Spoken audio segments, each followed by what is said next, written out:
शिवाय गुरवे नमः। शिवाय गुरवे नमः। शिवाय गुरवे नमः। शिवाय गुरवे नमः। शिवाय गुरवे नमः। शिवाय गुरवे नमः।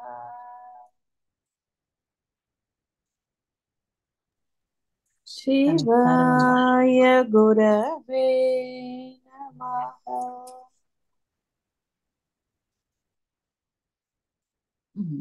కాబట్టి అధిక ధనం కోసం లక్ష్మీదేవిని పూజిస్తాం. ఇంకా ఇంకా కావాలి అని పూజలోని అంతరార్థం అదే ఉంటుంది. కాబట్టి మీరు చేయవలసిన దానికి చేస్తున్న దానికి ఆ తేడా మీకు తెలియాలి. అంటే దేనికోసం ఈ యొక్క సాధన జరుగుతున్నది, ఆచరణ ఏం చేస్తున్నారు, మరి ఏది సాధించాలో, దేనిని పొందాలో దాని గురించిన ఆచరణ ఉన్నప్పుడే దానిని మీరు పొందగలుగుతారు. ఆచరణ ఏమో సంపాదన కోసం, బాహ్య ప్రపంచపు ఆడంబరాలు, ఈ ఆడంబరాలు అనే బదులు మన స్టేటస్ సింబల్ అనొచ్చు పర్వాలేదు. కాబట్టి ఈ ఆచరణ దీనికోసం జరుగుతూ ఏదో అంటే ఇంతకు ముందు దైవ పూజ చేసినట్టుగా సాధన చేస్తే ఫలితం లభించదు. అది కేవలం వాచా వేదాంతమే, చెప్పుకోవడానికి మాత్రమే గురువు బోధలు. దానివల్ల ఏమాత్రము ప్రయోజనం లేదు ఈ జన్మలో. అంటే ఎంతటి అనుగ్రహాన్ని, పరమ శ్రేయస్సును పొందవలసిన ఆ యొక్క అమృత భాండాన్ని చేజార్చుకున్నట్టే. మీరు తపన పడకుండా, ఎటువంటి మీకు శ్రమ లేకుండా ఆ పరమాత్మ అనుగ్రహించాడు. దానికి అసలు ఎంతో సంతోషించాలి. ఇంతటి కరుణ స్వామి, నేనేం చేశానని నాకు ఇంతటి అనుగ్రహం ఇచ్చారు. ఇది కేవలము అనుకోవటంతో సరిపుచ్చరా. ఆ అనుగ్రహాన్ని ఆయన చెప్పిన విధంగా ఆచరణలో పెట్టాలి. ఆచరణ ఏమున్నది? ధర్మమే. సంపాదన కోసం పరుగులు పెట్టకుండా, ఆ బాహ్య విషయాల పట్ల ఏమాత్రం ఆసక్తి అనేది లేకుండా, అది జరిగేది జరుగుతుంది. అందరితోటి ప్రేమగానే మాట్లాడతాం. సొంత వాళ్ళ పరాయి వాళ్ళ అన్న భేదం లేనప్పుడు అందరితో చక్కగా ఉంటాం, ఆశించకుండా ఉంటాం. ఎప్పుడైతే ఆశించటం అనేది సహజంగా నశిస్తుందో మీలో ఆనందము అంత సహజంగా ఉంటుంది. సహజత్వం లేనప్పుడే గోలలు, సహజత్వం లేనప్పుడే బాధలు.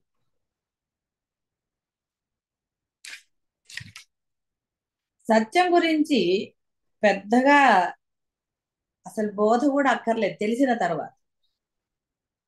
ఎందుకంటే సత్యము అంటే సత్ చిత్ అంటే ఉండుట, తెలియుట అనేది సత్యం యొక్క స్వరూపం. ఆ సత్యం అయి ఉన్నారు మీరందరూ. ప్రపంచంలో ఉన్నదంతా సత్యమే. సత్యముగా చూసినప్పుడు ఆ యొక్క రూపం నశిస్తుంది, ఏదైతే రూపాన్ని పొంది వచ్చిందో. ఎందుకంటే రూపం పొందడానికి మూలమైన అసలైనది అది సత్యం. రూపంగా కనపడేదే అసత్యం. మూల కారణం ఏమిటి? ఆ మూలం మీకు ఇప్పుడు తెలిసిన అదే సత్యం. మీకు ఒక రూపం రావడానికి మీరు ఈ నామరూపములతో వ్యవహారం ఇన్ని సంవత్సరాలు అజ్ఞానంతో అయినా సరే మీరు ఉన్నారు అనడానికి, ఆ తిరగడానికి, మాట్లాడడానికి, అన్నిటికీ ఏదైతే అసలైనది ఉన్నదో అదే సత్యం. అది ఉన్నది అని అర్థం. ఉన్నవాడికే నేనున్నాను అంటాడు, లేనివాడు అలా అంటాడు. వాడికే సత్యం. కాబట్టి మీరు అందరూ ఉన్నారు కాబట్టి మీ అందరికీ సత్యం తెలియబడింది. తెలియబడిన తర్వాత సత్యంగా ఉండకుండా అసత్య వ్యవహారం చేస్తారు. ఇన్నాళ్ళు అసత్య వ్యవహారమే చేశారు కదా. నేను నేను అన్నారు, సంపాదన అన్నారు, అదన్నారు, ఇదన్నారు. అబ్బో, ఎక్కడ ఇక్కడ అసలు నిన్ననే అనుకున్నాను, చెప్పలేదు. ఒక ముఖ్య అంటే ఒక అద్భుతమైన విషయం ఏమిటి అంటే, నేను మొన్న ఒకరింటికి వెళ్ళినప్పుడు వాళ్ళ అమ్మ వాళ్ళ అబ్బాయి ఉద్యోగంలో అవస్థలు అన్ని ఏవేవో చెప్పింది. ఆవిడ అంతకుముందు 10 ఏళ్ల క్రితం నాతో మాట్లాడిందిట చాలా సార్లు. అంటే అప్పుడు వాళ్ళ పెళ్ళిళ్ళు ఆ గోలల్లో ఉద్యోగాలు అలా అయిపోయాయి అవసరాలు. ఆవిడ మళ్ళీ అసలు ఆవిడ ఇంతవరకు నన్ను చూడలేదు. ఇన్ని సంవత్సరాల్లో ఆవిడ హైదరాబాద్ లోనే ఉంది, ప్రయత్నం చేయలేదు, అవసరాలు అయిపోయాయి కాబట్టి. మరలా ఇక్కడ కలిసింది. ఆవిడే చెప్పింది, నేను ఫలానా ఫలానా అండి. ఆహా, సంతోషం. సో మళ్ళీ ఇప్పుడు అనుకున్నాను, ఇట్లా మా అబ్బాయి ప్రాబ్లం అంటే ప్రాబ్లం వచ్చినప్పుడు గుర్తొస్తారు ఎవరైనా. సరే, సంతోషం. చెప్పింది, నేనేం మాట్లాడలేదు. సర్లేండి, మీ అబ్బాయి వస్తున్నాడు కదా, మాట్లాడతాను. ఆ అబ్బాయికి ఎన్నేళ్ళు ఉంటాయి? 30 నుంచి 35 ఉంటాయి, అంతకన్నా ఎక్కువ లేవు ఆ పిల్లాడి. ఒక కొడుకు, 2 ఏళ్ల వాడు. సరే, ఆ అబ్బాయి వచ్చాడు. ఆ అబ్బాయి పాదాలకి నమస్కారం చేసే తీరులోనే నాకు ఆ అబ్బాయిది. సరే, అంతకుముందు అలా. సరే, ఏంటి నాన్న నీ ప్రాబ్లం అని అడిగాను. ఆ అబ్బాయి చెప్పిన సమాధానం ఎంత అద్భుతం అంటే, ఒక గురువులకి ఎంతటి ఆనందాన్ని ఇస్తుందో ఆ సమాధానం. ఆ పిల్లవాడు నన్ను ఎప్పుడూ చూడలేదు.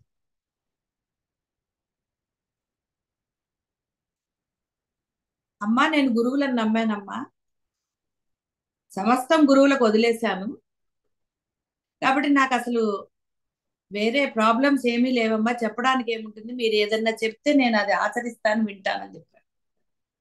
చెప్పండి ఆ పిల్లాడికి అది ఎలా కలిగింది. సరే, అయితే చెప్పు ఇంకా ఏమిటి అన్నా. ఆ పిల్లాడు, అమ్మా నేనేం చేస్తున్నానో మీకు చెప్తాను, నన్ను సరిదిద్దండి అని అడిగాడు. ఆ పిల్లవాట, అమ్మా నాకు ఆత్మ సాక్షాత్కారం కావాలి, అయితే దానికోసం ఏం చేయాలో నాకు తెలియదు, అందుకని రోజు సంధ్యావందనం లెక్కపెట్టి చేస్తున్నాను, తర్వాత ఏదో నామం చెప్తూ ఉంటాను, లోక కళ్యాణం కోసం నా వంతుగా అది చేస్తున్నాను తప్ప నా స్వార్థం కోసమో నాకు ఉద్యోగంలో ప్రమోషన్ అట్లాంటి వాటికి చేయటం లేదమ్మా అన్నాడు. చూడండి, అంటే ఆ నిర్మల మనసు ఎలా వచ్చింది. అంతకుముందే తల్లి అన్ని చెప్పి, మధ్యలో తల్లి మాట్లాడిపోతే నేను చెప్పాను, మీరు మాట్లాడొద్దు, పిల్లాడిని మాట్లాడివ్వండి. సో ఆ పిల్లాడు నాతో ఒక గంట పైన అంటే ఆ పిల్లాడు లోపల తపన. అసలు నేను అదే అన్నాను, నాకు ఎంత ఆనందంగా ఉందో నాన్న, ఇంత చిన్న వయసులో నువ్వు అసలు నీ ఉద్యోగపరంగా ఉన్న కష్టాలు ఏది చెప్పకుండా గురువులను నమ్మానమ్మా, శరణాగతి పొందాను అంతే, నాకు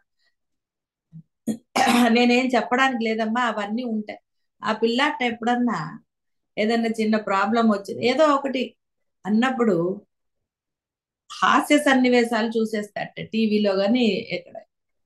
కాసేపు మనసు కుదుట పడే వరకు చూసి తర్వాత సమస్యను చూసి నవ్వేసుకుని వెళ్ళిపోతాడు. అమ్మ నాకు మార్గం చూపియండి, ఏమిటి చేస్తే నేను నా యొక్క ఆత్మని అబ్బాయికి ఆత్మ సాక్షాత్కారం అంటే ఏదో ఉంది కదా, అది నేను పొందాలి, అంతవరకే తెలుసు ఆ అబ్బాయికి. విడిగా బోధలు అంటూ అన్ని ఏమీ లేవు, కానీ ఎక్కడో విన్నాడు, చదివాడు, కాబట్టి అది పొందాలి. దానికి మార్గం తెలియదు ఆ అబ్బాయి, ఎలా ప్రయాణించాలి. ఇంత జరిగిన తర్వాత కూడా ఆ అబ్బాయి తన ఉద్యోగం గురించి తన ప్రాబ్లం గురించి చెప్పనే లేదు. చివరిలో కూడా ఏంటయ్యా అంటే కూడా, నాకు అసలు దాని గురించి నాది లేదమ్మా, మీరు కలిసారు, నాకు అదే మార్గం చూపించారు, నేను ఆ మార్గంలో ప్రయాణం చేస్తాను అంతే. ఆ పిల్లాడంటే ఒక చిన్న మాట కూడా చెప్పలేదు అసలు.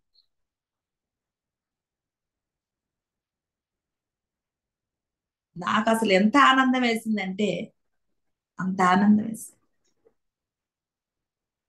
ఎక్కడ అసలు ఒక్క సెకండ్ కానీ ఒక లేస మాత్రమైన బాహ్య ప్రపంచంతో ఆ అబ్బాయి చెప్పలేదు నాకు. కేవలం తన సాధన పరంగా అంటే ఇలా చేస్తున్నానమ్మా, ఇది ఇలా జరుగుతోంది, నాకు ఇలా అనిపిస్తోంది, ఇలా నేను దాన్ని ఇది చేసుకుంటున్నాను, అవే చెప్పాడు తప్ప ఎక్కడ అంటే మీరు ఎవరైనా యాక్షన్ అనుకుంటారేమో అబ్బాయిదని చెప్తున్నా.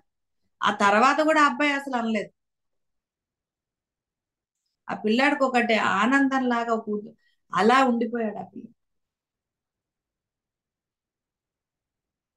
చక్కగా ఏమాత్రం ఇది లేకుండా అసలు ఎంత స్పష్టంగా చెప్పాడు. నాకు వీటన్నిటి మీద ఉంటాయమ్మా అవి, అయినా గురువుని నేను నమ్మిన తర్వాత నాకెందుకమ్మా అవన్నీ అన్నాడు. నేనే గురువు అని కాదు, అంతకు ముందున్న ఆయనకి రాఘవేంద్ర స్వామి అని ఇదని ఇదని గురువు ఎవరు గురువులు అంటే వాళ్ళని ఆయన నమస్కారం చేసుకుంటాడు. ఎవరో ఒకళ్ళు దారి చూపించకపోతారా అన్న ఒక నమ్మకం. గురువులను పట్టుకుందే దీనికోసమే, వేరే దానికోసం పట్టుకోలేదు. అంటే ఒక గురువు మాత్రమే తరింప చేయగలుగుతాడు అన్న పరమ సత్యం గ్రహించాడు ఆ పిల్ల. ఏ గురువుల దగ్గర ఆ పిల్లాడు అడగలేదు. ఆ పిల్లాడు అడిగింది ఏమిటి మార్గం చూడండి. ఆ నిర్మల మనస్సు లభిస్తే ఈ బాహ్య సంపాదన, నశించే సంపాదన పట్ల వ్యామోహం ఉంటుందా? ఇంకా చాలు అనేది ఎక్కడుంది మరి? చాలు అనకపోతే సాధన ఎలా పూర్తవుతుంది? ఇంకా సంపాదన ఎందే ఇంకా ఎన్ని ఏళ్ళు వచ్చినా ఎన్ని జరిగినా సంపాదన లేదా సంపాదనని సంరక్షించుకోవటం, లేదా నేను ఎట్లా చూడండి. ఆ పిల్లాడు ఎక్కడ తన గురించి ఒక్క మాట చెప్పలేదు. ఆ మార్గం ఏమిటి అది తెలియాలి, ఆ తపన ఆ పిల్లాడు. ఇదంతా మళ్ళీ పూర్వజన్మ సుకృతం అని మీరు అనడానికి లేదు, బాగా గుర్తుపెట్టుకోండి. సత్యమే బ్రహ్మ. దేవుడు మనం స్వరూపత బ్రహ్మమే. బ్రహ్మ అంటే మళ్ళీ మీరు మిమ్మల్ని సృష్టించిన వాడు కాదు. ఏదైతే అసలైనది ఉందో బ్రహ్మం, పరబ్రహ్మం అంటున్నామో అది. సత్యం అనుభవంలోకి రాకపోవడానికి కారణం అనాత్మ, అసత్య వస్తువుల పట్ల ఆసక్తులు. వాటిని వదిలే మరుక్షణమే మన స్వరూపమైన సత్యం దర్శనం అవుతుంది. అసత్యాన్ని సత్యం నుంచి విచక్షణ చేయటం ద్వారా, అనగా అసత్యాన్ని సత్యంగా భ్రమపడకుండా ఉంటే అసత్యాన్ని తొలగించుకున్నట్లే. అదే స్వరూపము, అదే ఆనందం. ఇలా రకరకాల భావనలు, ఆసక్తులు. బాహ్యంలో ఆసక్తి ఎక్కువ ఉన్నవాడికి బ్రహ్మం యందు ఆసక్తి ఎలా కలుగుతుంది? లేసమాత్రంగా ఉందంతే.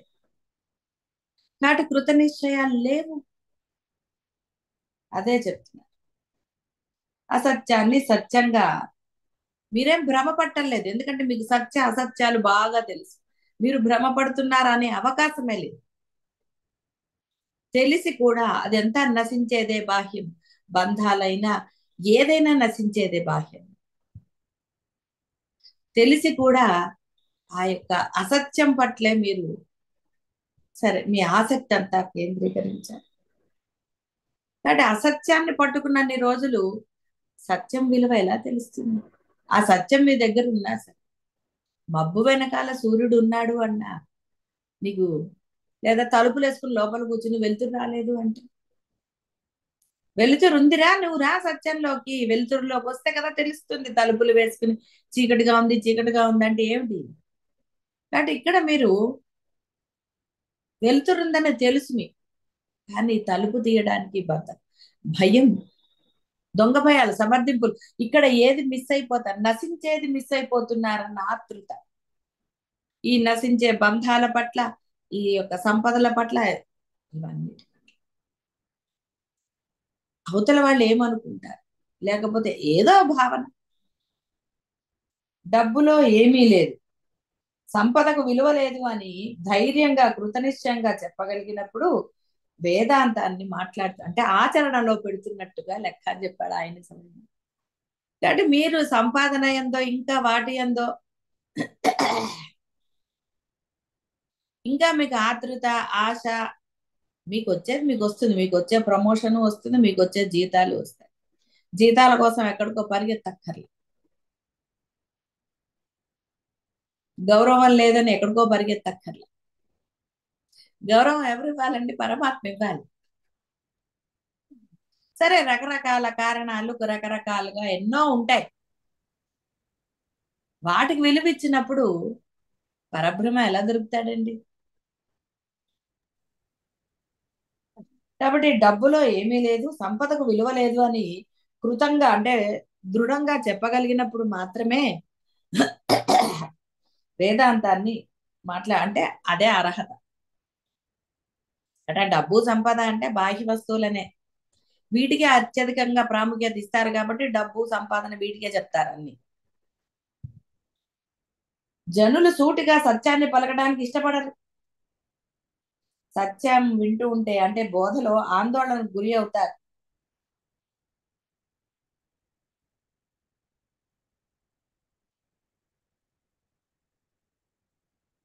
అంటే అది ఎలా ఉండాలని వాళ్ళు కోరుకుంటారంటే, ఇక్కడ కమ్మని భాషలో చెప్పాలని ఆశిస్తారంటే దీన్ని వదలకుండా దాన్ని పొందాలి, అలాంటివి చెప్తే ఆచరణ చేస్తాము అని అనుకుంటారు. అలా చెప్పాలి అని ఆశిస్తారు. ఎలా చెప్తారు అలాగా? సద్గురువులు ఎప్పుడు అవి చెప్పరు. సద్గురువులు పరమ శ్రేయస్సును కలగజేసేదానికి, రే ఇది నశించేదిరా, ఎందుకు నువ్వు కూడా నశిస్తావు అని ఘంటాపదంగా చెప్తారు, కఠినంగానే చెప్తారు. మొదట కఠినంగా చెప్పారు, తీయగానే చెప్పారు. ఎందుకంటే నువ్వు సత్యాన్ని గ్రహించాలి, నీకు అనుభవంలోకి రావాలి. పిల్లవాడికి చిన్నప్పుడు ప్రేమతోనే చెప్పాలన్నీ. తర్వాత వయసు పెరుగుతున్న కొద్దీ వాడు అప్పుడు వినకపోతే అప్పుడు వాడితో సామ భేద దాన దండోపాయాలకు వెళ్తారు. మీరందరూ ఇది ఆచరించిందే. ఆ తర్వాత కూడా వాడిని దండించకపోతే వాడు ఎందుకు పనికి రాకుండా పోతాడన్న పరమసత్యం మీకు కూడా తెలుసు. మరి ఇక్కడ అంతే. ఎక్కడ వాటి పట్ల నిజమైన వైరాగ్యం ఉండాలి. దొంగ వైరాగ్యాలు, దొంగ సమర్థింపులు కాదు. నిజంగా నిజమైన వైరాగ్యం ఉన్నవాళ్ళు వారి వస్త్రధారణ కానివ్వండి, ఆహారం కానివ్వండి, ఏదైనా సరే ఎబ్బెట్టుగా ఉండదు. నిజమైన వైరాగ్యం ఉన్నవారికి వారు తమ వయసుకు తగ్గట్టుగా ఉంటారు. అనవసరమైన అలాంటి వస్త్రధారణకు కానీ ఆహార వాటిల్లో కానీ వెళ్ళరు. ఎందుకంటే సహజ వైరాగ్యం లభిస్తుంది వాళ్ళు ఉన్నది కాబట్టి వాళ్ళు అన్నిట్లో కూడా అలాగే ఉంటారు. వాటి యందు వేరేగా శ్రద్ధగా అందంగా కనపడాలని ఇంకోటి కానీ వాళ్ళల్లో ఆలోచన ఉండదు. అందం ఏమిటి అనేది ప్రశ్న. అందానికి నువ్వు ప్రాముఖ్యత ఇచ్చావంటే నీ యొక్క శరీరానికి ప్రాముఖ్యత ఇచ్చిన వాడికి వైరాగ్యం ఎక్కడి నుంచి వస్తుంది? ఇంకా తన గురించి గుర్తింపు కావాలనుకున్న వాళ్ళకి, విమర్శలు చేసే వాళ్ళకి, గురువులను కూడా ఈ విమర్శలు చేసే వాళ్ళు ఉన్నారు కదా. నచ్చితే గురువు, నచ్చకపోతే గురువు అయితే ఏంటంటే విమర్శ చేయడానికి చాలా గొప్పవాళ్ళు కాబట్టి గురువులను కూడా విమర్శించేస్తారు. వాళ్ళకి చిటికెలో పని. ఎందుకంటే వాడికి అద్వైతం మంట పట్టింది బాగా, కాబట్టి విమర్శ చేస్తారు. సంతోషం. అందువలన నిజమైన వైరాగ్యం ఉన్నవారు వస్త్రధారణ కానీ ఆహార వ్యవహార అంటే వాడి ఆచరణలో తెలుస్తుంది వాడి అద్వైతం. ఆచరణ లేని అద్వైతం ఎక్కడుందండి? అదే వాచ వేద, చెప్పడానికి మాత్రమే. కానీ నిజమైన పరమ వైరాగ్యం ఉన్నవారు అన్ని విషయాలందు అనాసక్తిగానే ఉంటారు తప్ప ఆసక్తి చూపించరు. అది అసలు. కాబట్టి సంపదకు విలువ లేదు. నా దగ్గర ఉంది కాబట్టి ఇది నేను దాచుకోవాలి, ఒకరికో 10 రూపాయలు పెట్టాలి అంటే ఎంత బాధండి. నేను ఎందుకు పెట్టాలి అనుకుంటారు. అమ్మో ఖర్చు అయిపోతుందేమో అనుకుంటారు. లోభత్వం వచ్చేస్తుంది. ఎందుకంటే వాళ్ళు వేరు అన్న భావన, నాది అన్న భావన. లోభత్వం నాదంటూ ఏముంది? భావన లేని వాడికి లోభత్వం లేదు. భావన ఉందా నేను నాది నావి అని, ఇక వాడికి లోభత్వం అంటే అన్నీ వస్తాయి. నీకు ఏది పరమ శ్రేయస్సో దాని యందు ఉండు నువ్వు. వీటి అందు కాదు నువ్వు రమించవలసి. పరమశ్రేయస్సందే మనస వాచ కర్మణ కనుక నువ్వు కృత నిశ్చయుడే. అంటే వీటి సంగతి ఎవరు చూసుకోవాలో ఆయన చూసుకుంటారు. స్వ ఆనంద భావే పరితుష్టమంత సంశాంత సర్వేంద్రియ తుష్టిమంత అహర్నిశం బ్రహ్మణి ఏ రమంత కౌపీనవంత ఖలు భాగ్యవంత. ఇంతటి అద్భుతమైన శ్లోకం. శంకరులు ఎంత ప్రయత్నం చేశారంటే, వీడు అంతంత పెద్ద వేదాంత గ్రంథాలు చదవలేడేమో, వాడికి అర్థం కాదేమో అని చక్కగా చిన్న చిన్న శ్లోకాలు కొంచెం కొంచెం ఐదేవి పంచకం అంటే 5 కౌపీన అంటే ఒక 5 ఎంత చక్కగా ఆయన ఆ అద్వైతాన్ని ఎంత బ్రహ్మాండంగా కుదించి చేశారు. చాలు, ఎన్నో వేదాంత గ్రంథాలు చదవక్కర్లా. పరమ సత్యం తెలిసిన తర్వాత ఇక్కడ ఆయన చెప్పినారు, సత్యం గురించి పెద్దగా ఏమిటి చెప్పాలి. నువ్వు పరబ్రహ్మం అని తెలిసిన తరువాత, ఉన్నదే అది, వేరేది లేదని తెలిసిన తరువాత కూడా నీవేదో పరుగులు పెడుతుంటే ఏమిటి నీకు చెప్పాలి. రేపు పరుగు పెట్టక్కర్లేదురా, నీవు ఆ పరబ్రహ్మము ఎందే గనక కృతనిశ్చయుడేమో ఉంటే సర్వం ఆయన చూస్తాడురా, నిన్ను ఉన్నతంగా నిల్చోబెడతాడు. రమణ మహర్షి దగ్గర ఏముందని ఆయన భగవాన్ అయ్యారండి. చాలు అది పట్టుకుంటే. పెరియవారి దగ్గర ఏముంది, ఆయన మఠంలో ఏమి నిధులు నిల్వ చేయలేదు. ఆయన ఏనాడు ఆ కథలన్నీ కూడా చెప్పాను నేను మీకు. పెరియవారు 5 పైసలు లేకపోతే అక్కడ ఉన్న మేనేజర్ కూడా కంగారు. ఆయన కంగారు పడ్డారా? ఏ మాత్రము లేదు, తొణకలేదు బెణకలేదు. మరి మీ సంసారం ఎంతండి? ఎన్ని దాచారండి ఇప్పటికీ? అంటే వస్తువులు కావచ్చు, డబ్బులు కావచ్చు, ఏదైనా సరే. నేనేం దాచుకోవద్దు అనట్లేదు ఇక్కడ. దాచుకున్నది దాచుకున్నారు కదా, ఇంకా మోహం ఎందుకంటే దాని పట్ల. అది దాన్ని సంరక్షించుకోవాలి. 100 1000 ఎట్లా అవుతుందని ఆలోచిస్తున్నారు తప్ప, అరే నేను మరలా జన్మరాహిత్యాన్ని పొందాలి, జన్మ ఎత్తకుండా ఉండాలన్న ఆలోచన రావటం లేదే. అది కదా రావాలి. ఇంత సంపాదించాను, ఇది చాలదా నాకు అన్న తృప్తి లేదు మనిషికి. నిజంగా తృప్తి ఉన్నవాడు ఏది ఆలోచించాడు. అప్పుల గురించి కాదు, ఇంకోటి గురించి కాదు, ఇంకోటి గురించి ఆలోచించాడు. నేను ఈ శ్రేయస్సును పొంది తీరాలి, మొదట దీనికోసమే నా ప్రయత్నం అంటాడు. లేకపోతే కృష్ణ పరమాత్మ వహామి అహం అని ఎంత చక్కగా చెప్పాడు. చాలా సార్లు చెప్పాడు ఆయన వహామి, నేను ఉన్నాను కదరా అని. ఏది నమ్మిందా? ఎవరన్నా నమ్మారా? నమ్మిన వాళ్ళ అప్పుల గురించి మాట్లాడు, బాధ్యతల గురించి, ధర్మాల గురించి మాట్లాడారు. అవి ఏవైనా మీవైతే కదా మీరు మాట్లాడారు. మీవి కానివి మీరు అంటారు. మీదైనా ఆ పరమ సత్యాన్ని మటుకు పట్టుకోవటం, అది వచ్చింది. ఏది కాదో వాటన్నిటినీ పట్టుకుని దానికోసం శ్రమిస్తున్నట్టుగా బిల్డప్ ఇస్తున్నారు. బాధలు కూడా చాలా గొప్పగా ఫీల్ అవుతున్నారు. స్టేటస్ సింబల్ లాగా బాధలు కూడా స్టేటస్ సింబల్స్. మీ బాధ్యతలు, మీ ధర్మాలు ఏదేదైతే మీరు వల్లిస్తున్నారో, అప్పులు, సంపాదన అన్ని కూడా స్టేటస్ సింబల్ కింద మీరు గొప్పగా చెప్పుకుంటున్నారు. కానీ ఏదైతే అసలైనది మీరో, ఏ పరమసత్యం మీరో, ఏ పరబ్రహ్మం మీరో, ఏ పరమానందం మీరో, దాన్ని మీరు గుర్తించటమే లేదు. స్టేటస్ సింబల్ గా అది ఉండాలి. నేను అది పొంది తీరాలి. తర్వాత ఆయన చెప్తూనే ఉన్నాడు, ఒరే నేనున్నాను రా నీకు.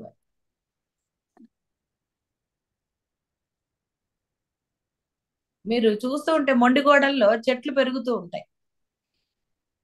ఆ చెట్టుకి ఎవరు పోసారండి నీళ్లు? మరి ఇంట్లో మీ ఉన్న చెట్లలో, మీరు పెట్టుకున్న చెట్లో ఏదో వాటికి నీళ్లు పోకపోతే అవి మరణిస్తాయి. కానీ అడవుల్లో కానివ్వండి, ఈ మొండి గోడల్లో చాలా చూసే ఉంటారు మీరు, గోడల మధ్యలో నుంచి వస్తాయి చెట్లు. వాటికి నీరు ఎక్కడి నుంచి వచ్చింది? అవి ఎలా ఎంత పెద్ద బ్రహ్మాండమైన వృక్షాలు అవుతుంది. రాళ్ల రప్పల మధ్యలో నుంచి వస్తూ ఉంటుంది. ఎలాగంటే వాటికి కూడా నీరు అవసరమే కదా. నారు పోసిన వాడు నీరు పొయ్యడా అన్న సామెత. అలానే మీరు ఇంట్లో తెచ్చిపెట్టుకుంది మీ ఇది కాబట్టి మీరు పోయవలసిందే. ఇంట్లో తెచ్చిపెట్టుకుని దేవుడా చూడండి, అది చిన్నప్పుడు కథలాగా. దీపం పెట్టిన దేవుడు కాబట్టి ఆయన చూసుకుంటాడంటే ఆయనకు దీపం ఎందుకు అసలు? నీకు ఆహారము వ్యవహారాలు అన్ని కావాలి కాబట్టి ఆ దేవుడికి నువ్వు దీపం పెట్టాలి, స్వామి రక్షించవయ్యా. అప్పుడు ఆయన అంటే చిన్నప్పుడు ఆ కథ. నువ్వు దీపం కొండెక్కుతుంటే గాలి వీస్తుంటే నువ్వు చెయ్యి అడ్డం పెడితే గాలి డైరెక్షన్ నువ్వు మార్చలేవు కాబట్టి ఆయన మారుస్తాడు. అంతే తప్ప దీపం పెట్టాను కానీ చూసుకో అంటే ఆయనకి ఎందుకండి? అంతటా వ్యాపించిన వాడికి విడిగా దీపం కావాలా? నీకు కావాలి కాబట్టి నువ్వు దీపం పెట్టుకున్నావు. ఎందుకు? నువ్వు వెలుతురులోకి ప్రయాణం చెయ్యాలి. ఆ వెలుతురు ప్రయాణం అంటే సత్య ప్రయాణం అనుకుంటే అది వేరు. చిన్నప్పుడు కథలో మనకి అంత ఇది రాదు కాబట్టి అప్పుడు అలా చెప్పారు. అప్పుడు వాడు అన్నాడు, పరమాత్మ అన్నాడు, రే నాకెందుకు ఆ దీపం అని. కాబట్టి ఇక్కడ ఏదైతే అయి ఉన్నారో దాన్ని పట్టుకోవటం లేదు. ఎలా పట్టుకోవాలి అలా దాన్ని మాత్రమే పట్టుకోవాలి. అది అయితే మీరు అది అయిపోతారు. అది అయిపోయాక ఎంతటి ఆనందాన్ని పొందవచ్చు. మీరే పరబ్రహ్మ స్వరూపం, అనంతులు, అపరిమిత తత్వం. అది ఆ పరమానందాన్ని అనుభవిస్తూ ఏది చేసినా ఎంతటి ఆనందంగా ఉంటుంది. అది వదిలేసి ఈ నశించే వాటి పట్ల బ్యాంక్ బ్యాలెన్స్లు చెక్ చేసుకుంటూ, లేకపోతే ఏ రికరింగ్ డిపాజిట్లు ఎందులో వేస్తే డబ్బులు 5 ఏళ్లలో డబ్బులు అవుతాయి, 5 అవుతాయి, మ్యూచువల్ ఫండ్స్ అని అదని ఇదని రకరకాలు వీటితో నానా గోల. ఇందులో వేద్దామా, అందులో వేద్దామా, అది వేద్దామా, ఇది వేద్దామా, ఏది బంగారం కొంటే ఇదా, వెండి కొంటే మంచిదా, ఏది కొనాలి, ఏం చెయ్యాలి. నువ్వు ఎందులో తిన్నా అదే. మొన్న వచ్చింది కదా, నువ్వు ఆ బంగారు కంచెం దానం చేయరా నీ రోగాలు తగ్గుతాయి, హాయిగా ఉంటావు. మరి వెండి కంచంలో తింటున్నారంటే వెండి కంచాన్ని సంరక్షించుకోవాల్సిన ఇంకోటి వచ్చింది కదా. రకరకాలు అంటే నీ స్టేటస్ కి, బాహ్యమైన స్టేటస్ లో ఎప్పుడూ బాధలే. పరమాత్మ స్టేటస్ కి బాధ ఎక్కడుందండి? అసలు లేస మాత్రంగా కూడా బాధ ఉండదు. పరమాత్మ స్టేటస్ కి ఎప్పుడు బాధలు. అది పొందరా ఫస్ట్. కొన్ని కొన్ని రోజులైనా ఆ దీక్షగా నువ్వు చెయ్యరా, నువ్వు పొందుతావు. మనసేది పొంది తీరాలన్న తపన లోపల నుంచి రావాలి. ఏదో అనుకుంటే లభించదు, అది తపన పడాలి. ఎస్, నేను పరమ సత్యాన్ని, పరమ సత్యంగానే నేను భాషించాలి, ఈ పరమానందాన్ని, జన్మ రాహిత్యాన్ని పొంది తీరాలి. తెలిసిన తర్వాత ఇవన్నీ ఏముంది, నశిస్తాయి కదా.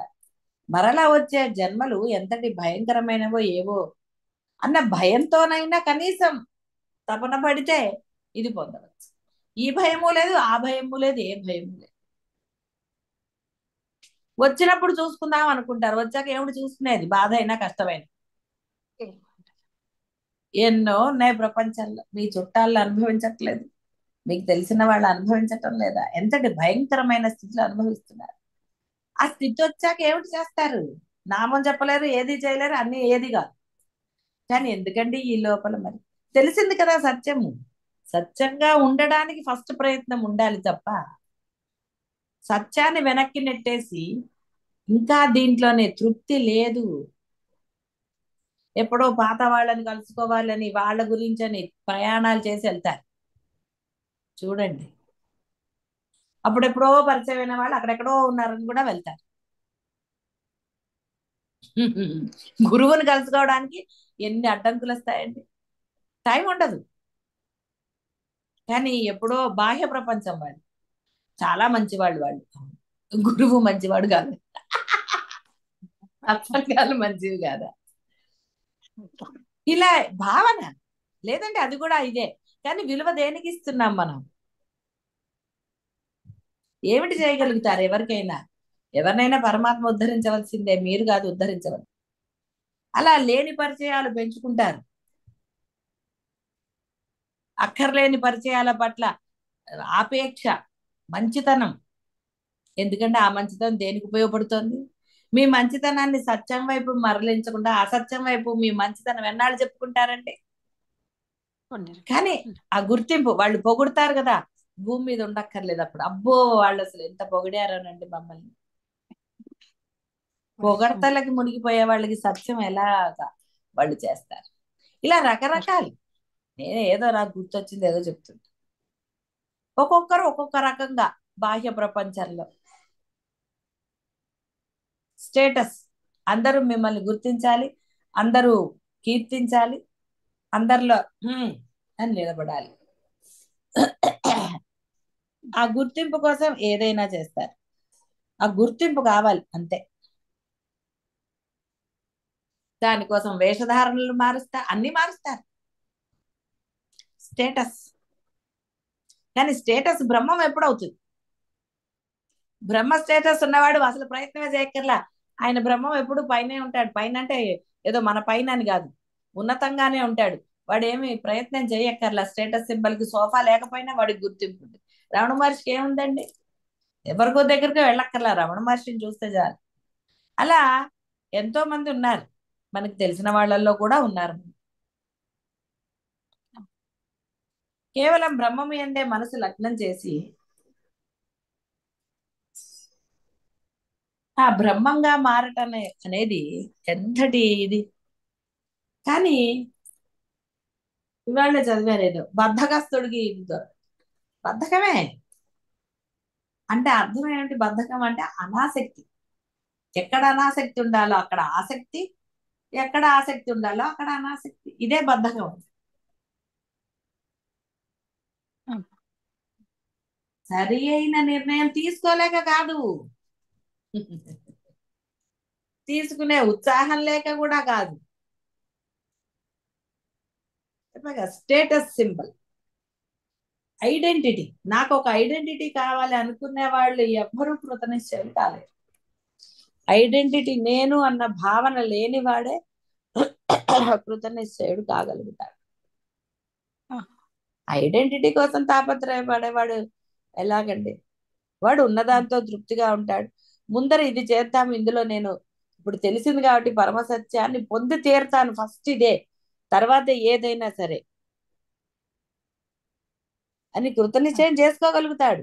కృతనిశ్చయం చేసి అమ్మో పిల్లలు ఎట్లా, భార్య ఎట్లా ఊరుకుంటుందా, భార్య ఊరుకుంటుందా, భర్త ఊరుకుంటాడా, ఇవన్నీ కథలు చెప్తారు. నువ్వు కృతనిశ్చయితే వాళ్ళ సంగతి ఆయన చూసుకోడు. అదేదో కథలో ఉంటుంది. పేర్లు నాకు పెద్ద గుర్తుండవు కానీ ఆవిడకి తీర్థయాత్రలు చేయాలని కోరుకుంటుంది, కృష్ణ భక్తురాలు. స్వామి ఎలాగా అని ఆయన అన్నాడు, ఏం పర్వాలేదు నువ్వు వెళ్ళు అన్నాడు. ఎలా స్వామి, ఇంట్లో అత్తగారు పరమ ఇది కదా, ఎలాగా నా భర్త కూడా నీకెందుకు అన్నాడు ఆయన, నువ్వు బయలుదేర అన్నాడు. సరేనని ఆవిడ ముందు భర్త పర్మిషన్ తీసుకొని వెళ్ళింది. ఆయనలో ఉన్న ఆ కృష్ణ పరమాత్మ వెళ్ళు అన్నట్టు. అంతే, ఆవిడ వెళ్ళిపోయింది.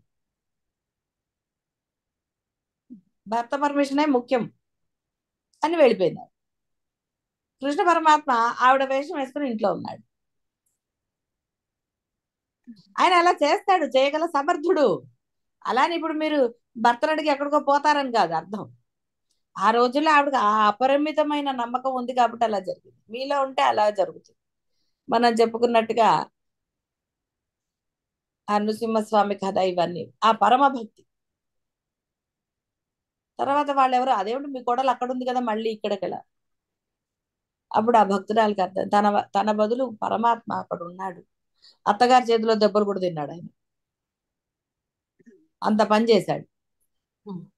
ఆయన ఆవిడ తిట్టలేదు, నీ వల్ల నేను దెబ్బలు తిన్నాను అని అనలా. బాహ్య ప్రపంచంలో వాళ్ళు అంటారు మిమ్మల్ని, మీ దగ్గర డబ్బులు తీసుకున్నా ఏం చేసినా మీరు ఒక రోజు డబ్బులు ప్రతిసారి ఇచ్చి ఒకసారి ఇవ్వలేదు అనుకోండి, మిమ్మల్ని ఎన్నైనా తిడతారు వాళ్ళు.